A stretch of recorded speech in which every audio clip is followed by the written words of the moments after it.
पर जाकर सांपों की हत्या करना शुरू कर देते हैं। गरुड़ का ऐसा आक्रमण देख सभी सांप बहुत घबरा जाते हैं और वो अपने प्राणों की रक्षा हेतु अपने नाग देवता वासुकी के पास जाते हैं और उन्हें गरुड़ के अत्याचारों के बारे में बताते हैं। ये सुनकर वासुकी चिंता में पड़ जाता है और सभी सांपों को उनकी रक्षा करने का आश्वासन देकर स्वयं ओम नमः शिवाय का जप करते हुए कैलाश की ओर प्रस्थान कर जाता है। ओम नमः शिवाय, ओम नमः शिवाय।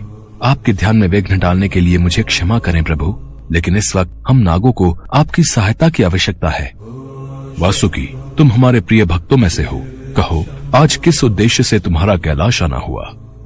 जैसा कि आप जानते हैं कि नागों को रहने के लिए नागलोक मिला हुआ है प्रभु, परंतु कुछ नाग धरती पर भी रह रहे हैं। न जाने क्यों गरुड़ उन सबका अंत करने पर तुला हुआ है। कृपा करके उनके प्राणों की रक्षा करें प्रभु। तुम परेशान मत हो वासुकी, हम तुम्हारी सहायता अवश्य करेंगे।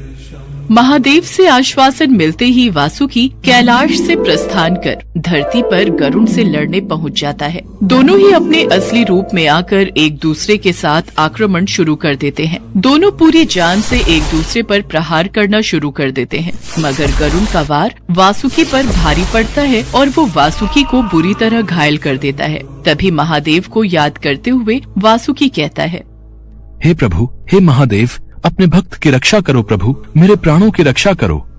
वासुकी की प्रार्थना करते ही महादेव तुरंत वहां हाजिर हो जाते हैं। हर हर महादेव, मुझे गरुड़ से बचाओ प्रभु, वो मुझे मार डालेगा। ये सुनते ही महादेव गरुड़ को समझाने की कोशिश करते हैं, लेकिन उनके लाख समझाने पर भी वो उनकी एक नहीं सुनता और अपने प्रहार जारी रखता है। फिर महादेव भी उस पर पलटवार करते हैं, जिसमें गरुड़ बुरी तरह घायल हो जाता है और वो नारायण को याद करता है। उसी पल नारायण वहाँ प्रकट हो जाते हैं। महादेव, शायद आप ये भूल रहे हैं कि गरुड़ मेरा वाहन है, साथ ही मेरा भक्त भी। इसका अपमान मुझे कदापि बर्दाश्त नहीं। मेरे कहने पर ही ये नागों का अंत कर रहा है। पर भला नागों पर यह अत्याचार क्यों? क्योंकि ब्रह्मदेव ने इनको रहने के लिए नागलोक दिया है, फिर ये सब वहीं जाकर रहें। मैंने नागों की रक्षा करने का वचन दिया है और मैं इनकी रक्षा अवश्य करूंगा। मान भी जाइए महादेव, और ये बेकार का हठ छोड़ दीजिए, अन्यथा मेरा और आपका युद्ध संभव है। अगर यही बात है तो मुझे इसमें कोई आपत्ति नहीं।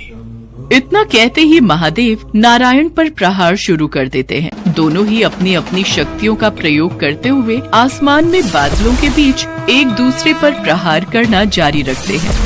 महादेव, ये युद्ध इस संसार का विनाश भी कर सकता है, भयंकर प्रलय का कारण भी बन सकता है। इसलिए अभी भी मेरी बात मान जाइए और इन नागों की रक्षा का विचार छोड़ दीजिए। अब ये युद्ध केवल इन दोनों का नहीं, बल्कि हमारे बीच का युद्ध बन गया है। अगर धर्म और कर्म अलग अलग हैं, तो फिर इस ब्रह्मांड पर प्रलय आने से कोई नहीं रोक सकता। इतना कहकर महादेव युद्ध जारी रखते हैं। आसमान में बिजलियां कड़कने लगती हैं, ज्वालामुखी फूटने लगती है, धरती कांपने लगती है, चारों ओर भयंकर तूफान चलने लगता है। ब्रह्मांड में सभी देवी देवता घबरा जाते हैं। धरती पर जानवरों और प्राणियों में हाहाकार मच जाता है। महादेव के प्रहार से नारायण पहाड़ से नीचे की तरफ गिर जाते हैं और इस तरह युद्ध और प्रचंड हो उठता है। अगर महादेव और नारायण जल्द शांत न हुए तो निश्चित ही सृष्टि का अंत हो जाएगा। तो आप ही इस युद्ध को रोकने के लिए कुछ कीजिए ना ब्रह्मदेव। जब तक शिवजी स्वयं अपने वैराग्य से बाहर नहीं आते, तब तक उनका गुस्सा कोई शांत नहीं कर सकता। उधर महादेव और नारायण का युद्ध जारी रहता है। फिर अचानक ही नारायण महादेव का कंठ पकड़ लेते हैं, जिस वजह से महादेव बेहद क्रोधित हो जाते हैं और वो नारायण पर अपने त्रिशूल से वार कर देते हैं। किंतु जैसे ही वो वार करते हैं, अचानक से उनका हृदय बेचैन होता है। अरे, ये मुझसे कैसा अनर्थ हो गया, अपने ही आराध्य पर त्रिशूल चला दिया।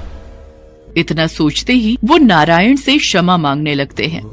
हे भगवान, हमें क्षमा करें, हमसे बहुत बड़ी भूल हो गई जो हमने अपने ही आराध्य पर वार किया। उनके इतना कहते ही वो अपने वैराग्य से बाहर आ जाते हैं। फिर नारायण उनको समझाते हुए कहते हैं, महादेव, ये सब लीला हमारी ही रची हुई है, लेकिन क्यों? आपको वैराग्य से बाहर लाने के लिए मुझे ये खेल खेलना पड़ा, और इस लीला में आपके कंठ पर छपी मेरी उंगलियों के कारण भविष्य में आपको शितिकंठ के नाम से भी जाना जाएगा।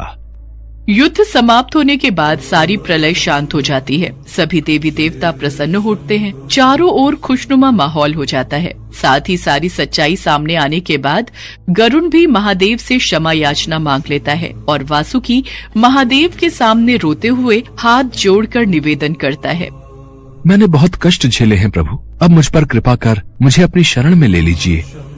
तुम्हारा दर्द मैं भली भांति समझता हूँ वासुकी, इसलिए तुम्हारा स्थान आज से मेरे चरणों में नहीं बल्कि मेरे कंठ में होगा। मैं कुछ समझा नहीं प्रभु, अब से मैं तुम्हें अपने कंठ में धारण करके रखूंगा। मैं धन्य हो गया प्रभु, मेरा जीवन धन्य हो गया। उसी दिन से महादेव वासुकी को अपने गले में धारण कर लेते हैं। साथ ही वासुकी को भी अपनी सच्ची भक्ति का फल मिल जाता है।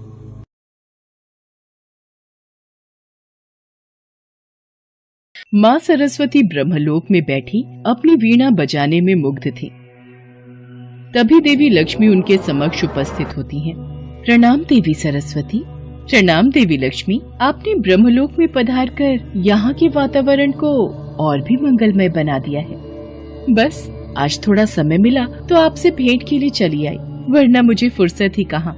जन कल्याण के कार्यों में इतनी व्यस्त रहती हूँ कि कहीं आने जाने का समय ही नहीं मिलता।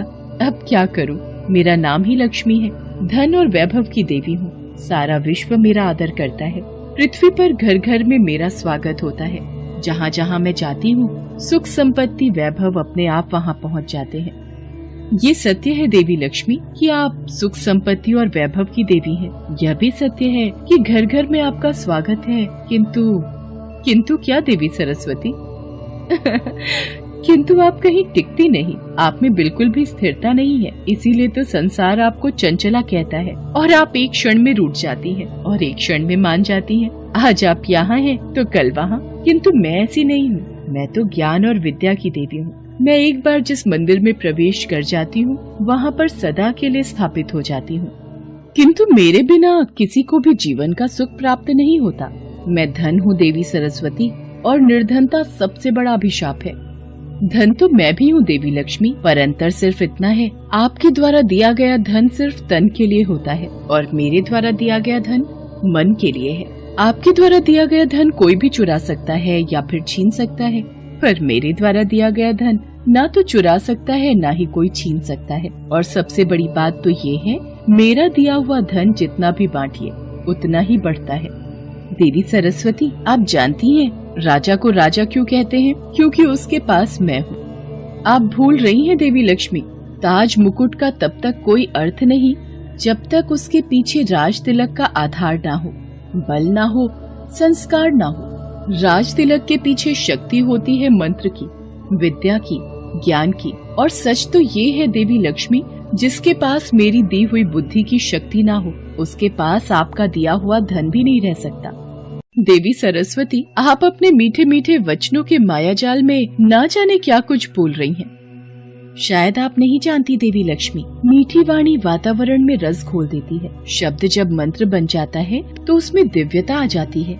वाणी का जब दिव्यता से मेल होता है तब वह कंठ की शोभा बढ़ जाती है और पूरा संसार उन मीठे वचनों को सुनने के लिए प्रेरित हो जाता है। पर सच तो यह है देवी सरस्वती, मेरे आने से उदास वातावरण भी रंगमय हो जाता है। मेरा आगमन रोते हुए को हंसा देता है। और ये बात तो आपने अवश्य सुनी होगी कि भूखे पेट तो भजन भी नहीं होता। देवी सरस्वती, अब तो आपको मानना ही होगा कि मैं श्रेष्ठ हूँ। देवी लक्ष्मी, ज्ञान और धन में यदि कोई श्रेष्ठ है तो वह है ज्ञान, क्योंकि ज्ञानी व्यक्ति की पूजा तो राजा भी करते हैं। अतः श्रेष्ठ मैं हूँ। देवी सरस्वती, हम इस विवाद में ना पड़कर कि हम दोनों में से कौन श्रेष्ठ है, हम इस बात का फैसला भगवान विष्णु पर छोड़ते हैं कि हम दोनों में कौन श्रेष्ठ है। मुझे स्वीकार है देवी लक्ष्मी। ठीक है देवी सरस्वती, तो चलिए। देवी सरस्वती और देवी लक्ष्मी इन दोनों में कौन श्रेष्ठ है, इस बात